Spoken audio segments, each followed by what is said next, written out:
Hey everybody. I'm not going to be there on Thursday, so I'm going to record the last lessons that you guys need in order to take the test. I think I'm going to break it up into two videos so the videos aren't too long. But here we go. Okay, so when we last left Ireland, we were in the Irish Free State. The Irish Free State, and the Irish Free State was coming to an end, right? De Valera has finally got the Constitution passed, and the Constitution is passed on 1937. So in 1937,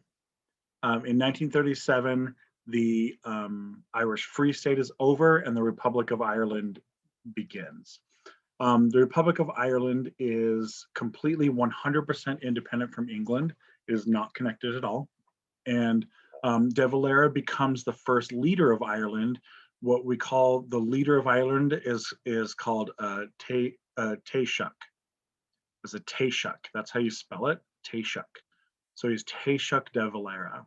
And go ahead and take a look at these dates on here, right? So De Valera already ruled from 1932 to 1937. He's going to stay as a president of the Free State. And then after that, he's the first Taoiseach. And so he goes from 37 to 48. Someone else comes in, then he's elected again, 51 to 54. Someone else comes in, he's elected again, 57 to 59.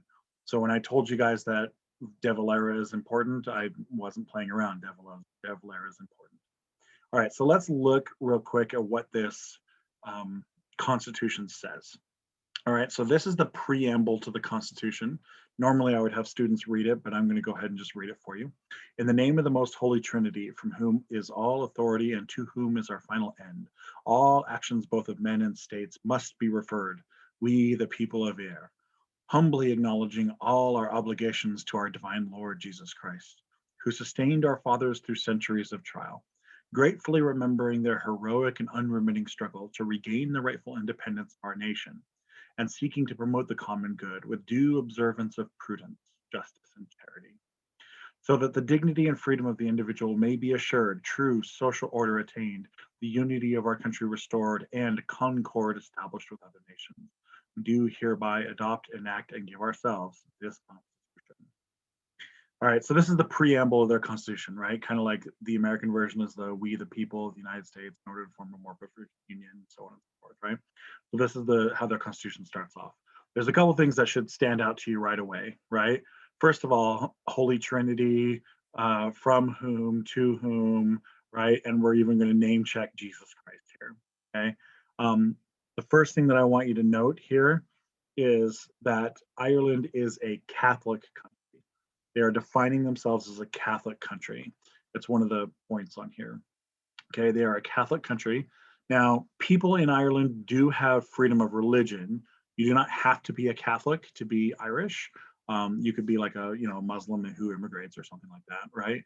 You are not required to convert, but they're also acknowledging that Ireland is a Catholic country and that the Catholic rules of the Catholic Church, take precedence over other things. Okay. The other thing that stands out here is one that is maybe slightly less obvious, but right here, the unity of our country restored. Okay. Unity of our country restored. This gets us into this idea here. The Constitution of Ireland does not recognize the North Ireland. It does not recognize North Ireland. It does not recognize the legitimacy of North Ireland staying in the UK. And this is a constitution for the entire island. They are claiming a unified Ireland. That's going to come back again as we start getting into some more troubles later. Okay, so there's no mention of the Commonwealth. Ireland is not part of the Commonwealth. It is not part of the UK. It's not part of the Empire. It is 100% independent. The other thing that stands out here, you can tell De Valera wrote it because Gaelic is the official language of Ireland. English is also a recognized language, but Gaelic is the official language. It's kind of ironic, right? Because most of the people still speak English. Most of the population does not speak Gaelic, but they are committed to bringing Gaelic back. I mentioned religion already. Throughout the Constitution, there is also capitalism is enshrined in the Constitution. There's a couple of different points where they say that private property, both private property and business, is ordained by providence. That means ordained by God, by God's will. Providence, like God's will. You have a God-given right that is inalienable and cannot be taken away or abridged to own property and to run a business. Okay, this is the Irish making a statement against communism and against fascism, against those other forces that are out in the world right now. They don't have a huge communist at this time period. They don't have a huge communist following, nor do they have a huge fascist following, but they're kind of just making the statement, it's an affirmative statement that they're making. Okay, last, let's deal with women. All right, so women are, from the Constitution's draft, women are full citizens, women have the vote, women are full citizens, but women are also considered a class of people that need to be protected. So these are two of the articles that pertain directly to women. 41.1 is the state recognizes that by her life within the home, women gives to the state a support without which the common good cannot be achieved. And 41.2, the state shall therefore endeavor to ensure that mothers shall not be obliged by economic necessity to engage in labor to the neglect of their duties at the home. Now, if you let that sink in for just a moment here, right, what is this saying? This is saying that motherhood is something special, right? Women should be in the home, and that motherhood is something that is contributing to the common good, right? And that mothers should not have to work. This is very quickly going to become mothers cannot work. It's going to be illegal in Ireland all the way into the 70s for mothers to work. So single women, right, married women without children, or older women for whom their children have left the home, they can work, but mothers can't, because mothers are supposed to be home, right? This is the idea that motherhood is like some kind of special state of the world, right? Some kind of special state of humanity that needs protections and support. Now, you can look at this right here, this clause down here, and you could see that the state shall endeavor to ensure that mothers shall not be obliged by an economic necessity. The idea here, dev really meant this, was that women should be paid. Like mothers should be paid to be mothers. There's nothing more important than them being a mother, and so they should be paid to be mothers. Now, this is not going to actually manifest for a couple of reasons. The first reason is kind of a practical reason. It's just Ireland's broke. It just doesn't have the money. So it just doesn't manifest.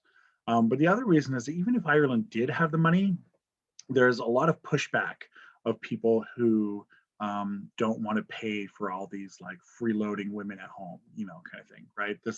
We've seen this in the United States. We've seen this in a lot of countries where people have this perception that other people are just not, paying their own way, and so they don't deserve any kind of support.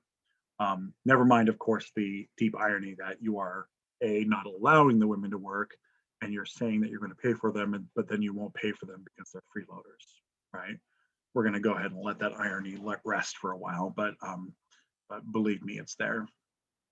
Okay, so here's our constitution, and this is the Irish constitution we still have today. Ireland, can adjust its constitution. It can amend its constitution just like the United States or just like any other country. So Ireland does amend its constitution. There are other things in here too. The constitution explicitly prohibits abortion, which is something that will get amended later on as well. There's some other stuff in there as well, but this is the big stuff that you really need, and this is the stuff that really stands out, that makes the Irish Constitution unique.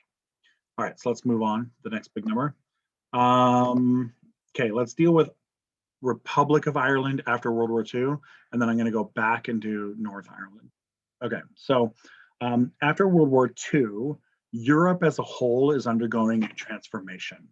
All right, so Europe, starting with Netherlands, Belgium, Luxembourg, France, and Germany, These countries right here form something called the European Coal and Steel Community.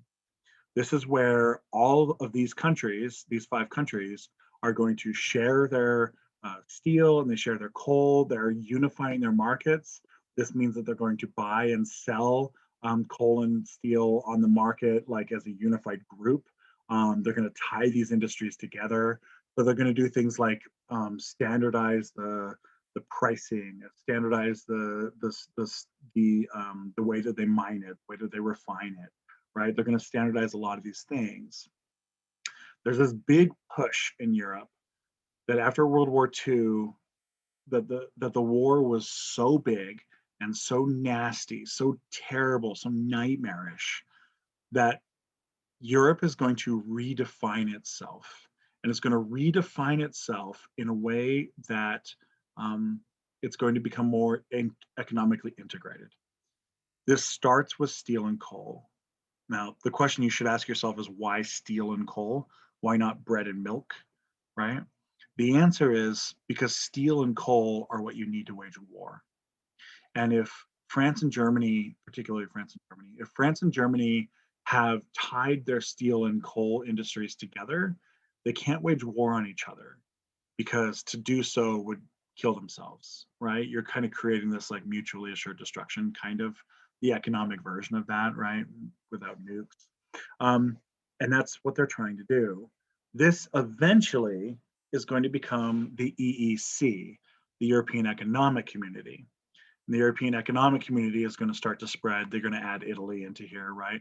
They will eventually add Denmark, the UK, Ireland, eventually Spain and Portugal. And eventually, the EEC will be known by another name called the European Union. Um, the EEC takes the collaboration and that cooperation of steel and coal and it adds other industries into it. They add bread and milk and fishing and hotels and then they start to add all sorts of other stuff like manufacturing of like the manufacturing of like doorknobs or something, right? The standardization of doorknobs, the standardization of like power plants and things like that, right? Train tracks and stuff and street signs. The idea here is that a unified, interdependent, interconnected Europe is a Europe that won't be killing itself, that won't be murdering each other, that won't start World War III. Why is this on my Ireland lesson? That's all background that you need in order to understand the Europe that Ireland is in after World War II. Okay. Ireland joins the EEC. They start the process of joining in like 68. And they're fully integrated into the EEC by like 73 is when they're fully integrated into it. And that is going to force the Irish to open up. It's going to force them to reform. All right, so how are the steps that we get to that? This is the context for Europe and how are the steps? After World War II, the United States does something called the Marshall Plan, named after General Marshall. And the Marshall Plan is basically just that the United States just dumps buckets and buckets and buckets of money, right? Just billions of dollars into Europe in order to rebuild Europe. The United States is trying to keep the communists away, right? A rebuilt Europe is not a communist Europe, and B, prevent the rise of another fascist like Hitler. The idea is that Hitler rose up because the German economy was garbage, and so a economically stable Germany is a country that won't elect a Hitler figure. And then C, the Europeans or Americans want Europe to buy our stuff, right? We need more customers, and we want them to buy our stuff. The United States used the Marshall Plan basically to rebuild Germany, France, Holland, Belgium, Luxembourg, right? Italy, all these countries, the UK, and Ireland basically lobbied for money as well. Ireland was not part of World War II, but Ireland also needed a lot of reform because they had their wars before, and it was just an economic backwater. And so the United States gave them money. They didn't have to pay it back. It was just free money. Ireland used that money to clear out all the slums of Dublin and basically rebuild the city. It also used the money to basically start their socialized system.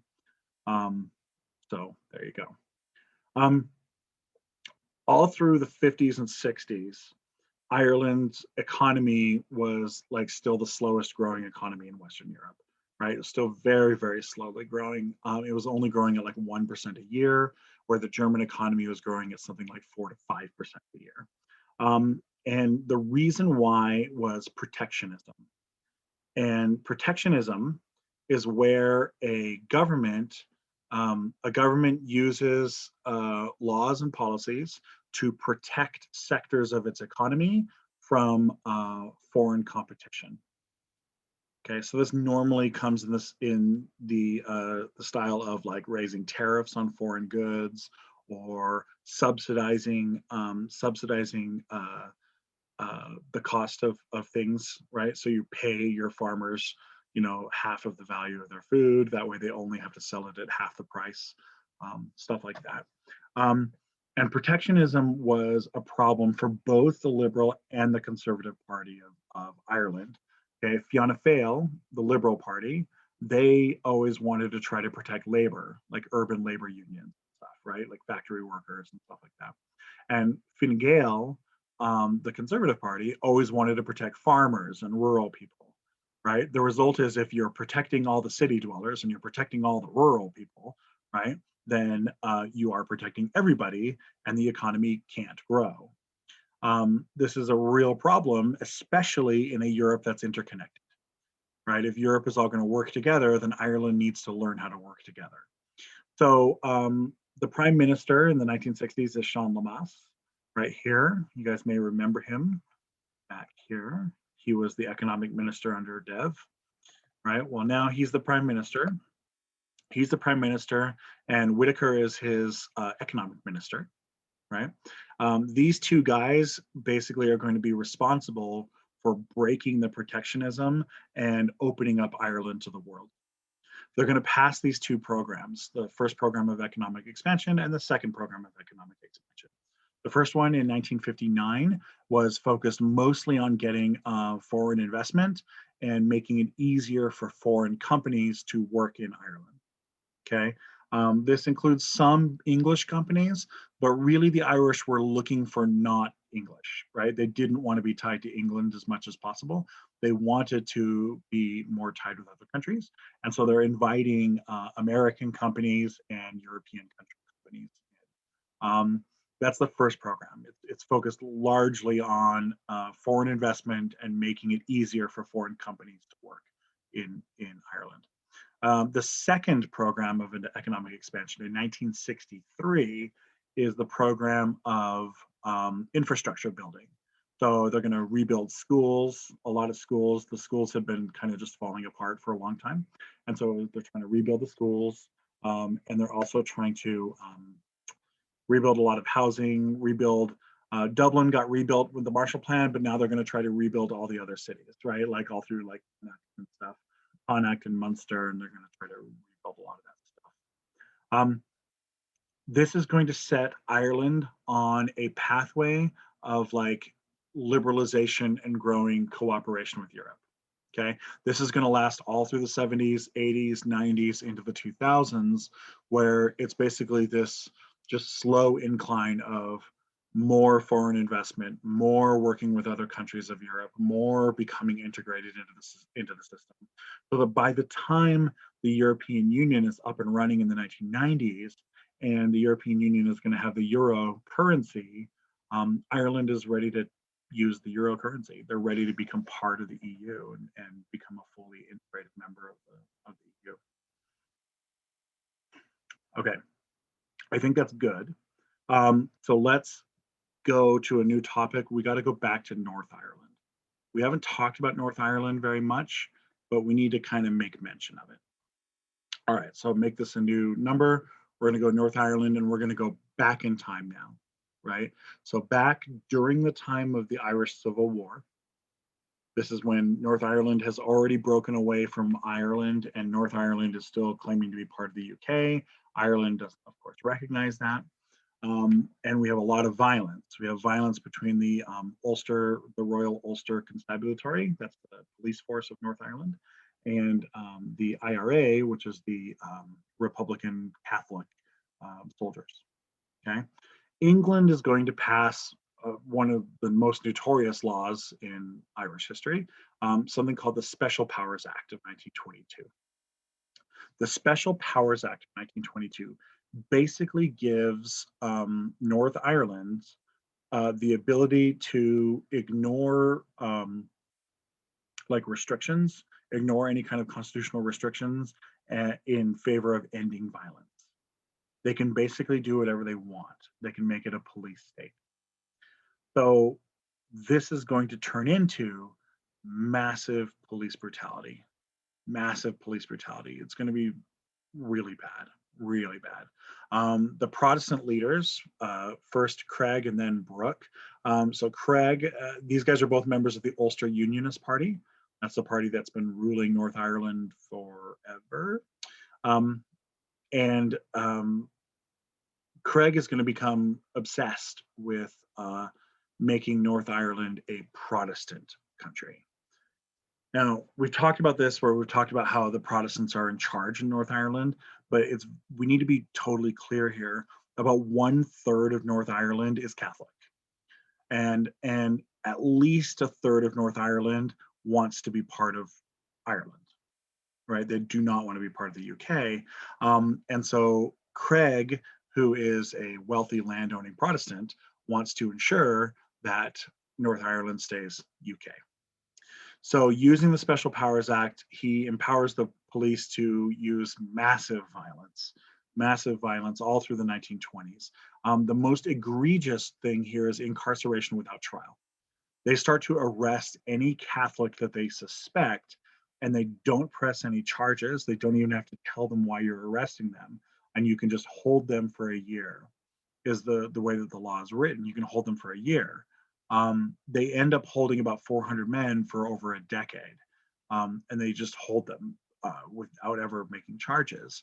And they, just release them and then immediately arrest them again and put them back in prison. Eventually, it gets to a point where they don't even unlock the cell. They just say, "Oh, you're released, and now you're back in prison," right? And you can just keep them there forever. At that point, you're just kind of filing the paperwork. Craig is also going to take a playbook from the American South, and he's going to redraw the borders, and he's going to gerrymander the heck out of North Ireland. At the time when he takes control, the Catholics control 14 seats. He's going to reduce that number down to 10, and that number is even going to get reduced further down to like 7 later on. By population, the Catholics should have 23 seats. 23 out of the 70 seats is what they should have. But they will never get higher than 10. He also changes the voting rules. Instead of everybody getting to vote, you now make it the property owning head of the household gets to vote. So only one vote per household. Now it could be the mother, it could be the father, right? You could just decide that, right? If the husband or wife wants to, whoever wants to be the head of the household, right? It could be either one, but the key is property owning. The Catholics don't really own very much property in North Ireland. And so what you do is you go from having something like 100% Catholic voting down to 10% Catholic voting. And that's because most of the property is owned by Protestants and most of the Catholics are renting. So let's stay with North Ireland, okay?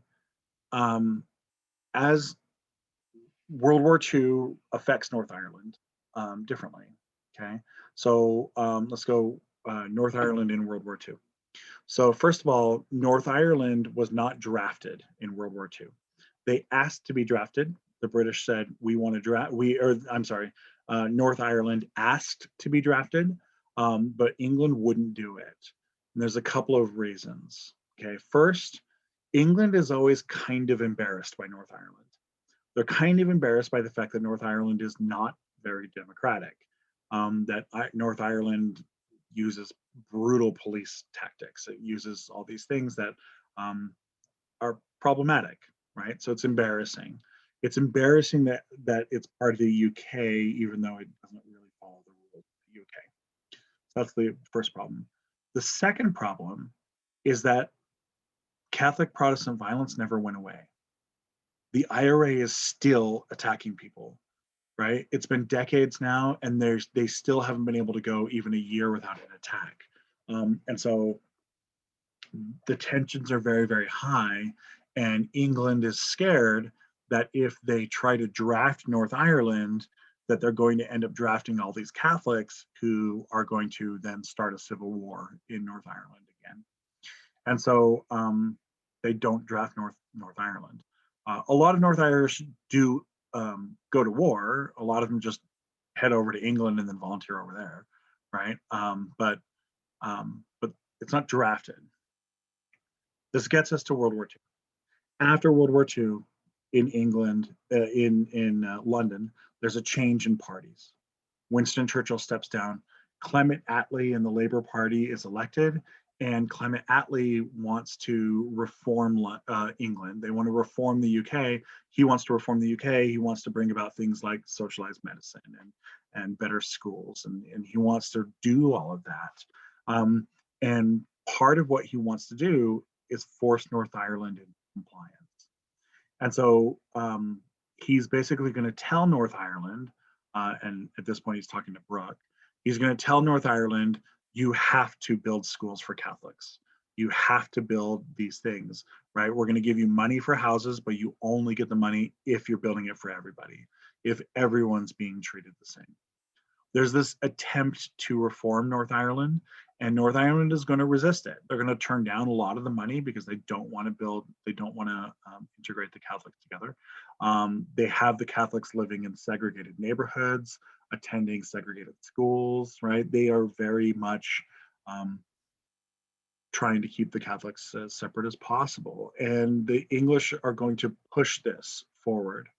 Eventually, what's going to happen is we're going to get a reformer elected, Terence O'Neill.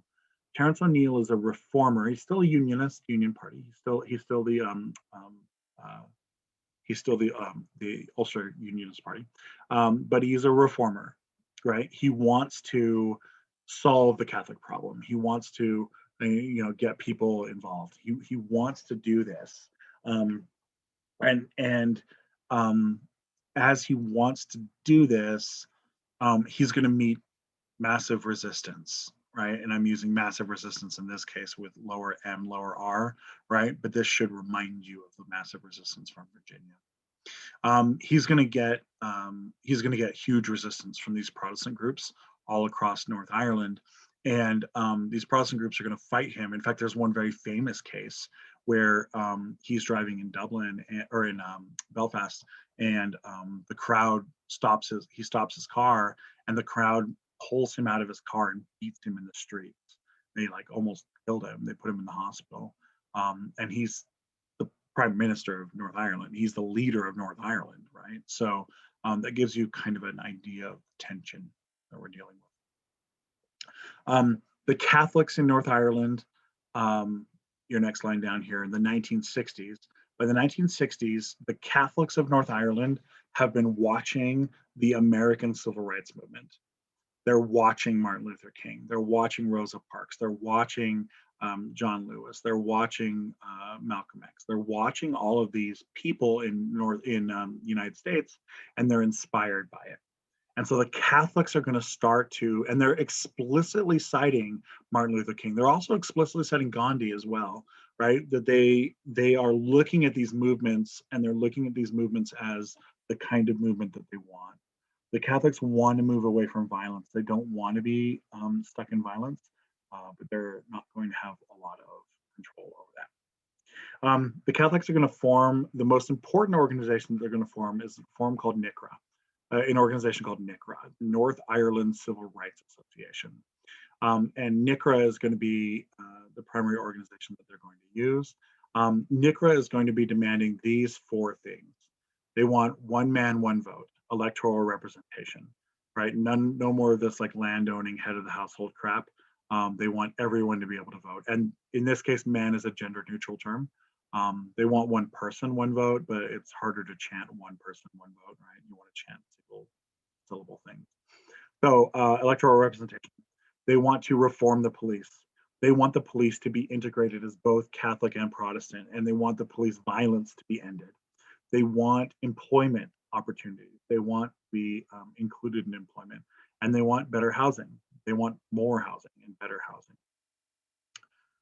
NICRA at this point is led by this woman here named Betty Sinclair. Betty Sinclair is a communist. She's one of the 13 ruling leaders of the council, and then she gets elevated up to the top, and she's going to lead some of these protests. Okay, I'm going to leave that there, and then I'm going to break, and I'm going to make this into the second video. Okay, so the second video is going to be all about the Troubles, and this is the end of post World War II stuff leading up into the Troubles. All right, and there we go.